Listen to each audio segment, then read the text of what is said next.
For me, the value, there's so much, but one of the major values was the intellectual part of it. It really taught me to be a thinker, because it wasn't just about dance. It just wasn't about the movement. It was also about how you can intellectually break it down and then be able to transplant that into something that's more complicated.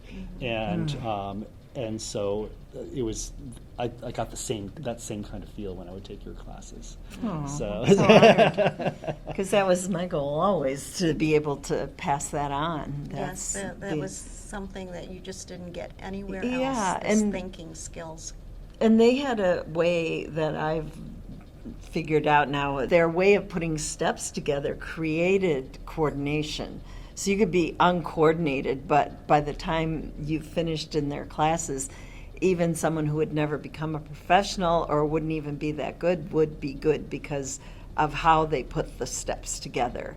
And that is also part of this whole intellectual thing, because I think what they did and what they were onto and where that came from through this grapevine family tree that we talk about of dance, it's just very fascinating. They taught you core values and what it is to be virtuous, having to do Aesop's fables and It was purely for the ballet. It wasn't to make money.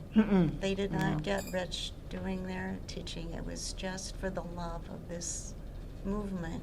What does it take to get to that elite level? What is the effort and the commitment that you have to make? And that's another key part of that, is understanding that, because they had the track record. You were in that that mode, and there's no reason why you can't also do that as well.